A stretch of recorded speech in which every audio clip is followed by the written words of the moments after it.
ہم نے سمجھا پاکستان پیپلز پارٹی کی یہ احساس ہے کہ عام آدمی کی یہی معاشی مشکلات ہے. عام آدمی کی معاشی اس مشکلات کو کم کرنے کے لیے، کندھوں سے بوجھ اٹھانے کے لیے حکومت کیا کیا کام کر سکتی ہے. ہم نے یہ طے کیا تھا پیپلز پارٹی کی سندھ حکومت نے کہ جو سب سے مہنگا ایک اخراجات ہوتا ہے، وہ اگر علاج کرنا پڑے تو ہم نے یہ طے کیا تھا جب 18ویں ترمیم ہوا، صوبوں کے وسائل ملے، اختیار ملے کہ ہم عالمی سطح کا صحت کا جال اس صوبے میں بچائیں گے اور ان ہاسپٹلز میں 100% مفت علاج ہوگا. اور ہم اب یہ کہنے کے لائق ہو چکے ہیں کہ چاہے ہمارا NICVD کا کراچی کا ہاسپٹل ہو، سکھر کا ہاسپٹل ہو، سندھ بھر میں جو اس نیٹ ورک کا ہاسپٹلز ہے وہ پاکستان کا کسی صوبہ سے نہیں، دنیا سے مقابلہ کر لے ہمارا یہ ہاسپٹل کا. یہی ایک جو ہمارا ادارہ ہے دنیا میں سب سے زیادہ مفت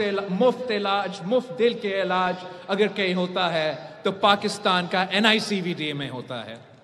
اسی طریقے سے عوام کے اوپر یہ جو معاشی بوجھ ہے وہ کم کرنے کے لیے، چاہے وہ NICH ہو، چاہے وہ چائلڈ لائف فاؤنڈیشنز کے ساتھ ہر ڈسٹرکٹ میں بچوں کے لیے مفت اور معیاری ایمرجنسی سروسز کا قیام ہو،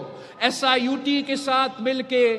صوبے بھر میں کڈنی کا علاج مفت کروانا ہو. گمبت کی خیرپور کی تحصیل گمبت میں ایک ایسا ہاسپٹل قائم کیا گیا جو نہ صرف مفت ہے، جو ہر بیماری کا علاج کرواتا ہے اور عالمی سطح کی بیماری، وہ کینسر کی علاج ہو، وہ دل کی علاج ہو، وہ گردے کی علاج ہو، وہ کڈنی کی علاج ہو، وہ بون میرو کی علاج ہو، وہ پاکستان کے کسی کونے میں آپ کو ایک جگہ میں اتنے علاج نہیں ملے گا جتنا آپ کو گمبت کی تحصیل خیرپور میں ملے گا. اور یہ اس لیے کہ ہم سمجھتے ہیں کہ یہ پسماندہ علاقوں کا بھی حق ہے، یہ غریب عوام کا بھی حق ہے کہ ان کا علاج بھی ہو، ان کا علاج معیاری بھی ہو اور ان کا علاج مفت کیوں نہ ہو. اور یہ جو ہاسپٹل آپ کے پیسہ سے بنتا ہے، سندھ کے پیسہ سے ضرور بنتا ہے، مگر ان ہاسپٹلز میں 50% سے زیادہ جو پیشنٹس ہیں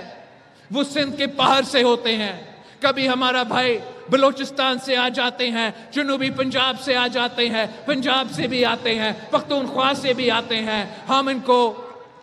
ویلکم کرتے ہیں. اس لیے یہ محب وطن وفاق پرست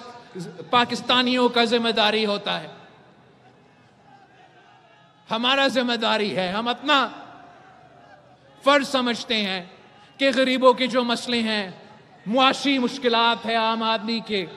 ان کو ایڈریس کیا جائے تو اسی طریقے سے ایڈریس کیا جائے. یہ پاکستان پیپلز پارٹی ہی ہے جو اس وقت زرعی شعبوں کے بارے میں ہم سمجھتے ہیں کہ زراعت پاکستان کی معیشت کی بیک بون ہے. جب حال ہی میں سیلاب آیا اور پورے پاکستان میں، ویسے ہی ہمارے کسانوں کے لیے، ہمارے ہاریوں کے لیے، پورے جو ہمارا زرعی شعبہ ہے وہ معاشی طور پہ مشکل میں تھے. تو اوپر سے سیلاب آیا. ہم نے اپیل کیا تھا وزیر اعظم صاحب سے کہ آپ نے جو پابندیاں صوبے پہ لگائی ہیں، آپ نے جو کچھ باتیں طے کیے ہیں IMF کے ساتھ، یہ عوام کے معاشی مشکلات سامنے رکھتے ہوئے، زراعی شعبے میں معاشی مشکلات سامنے رکھتے ہوئے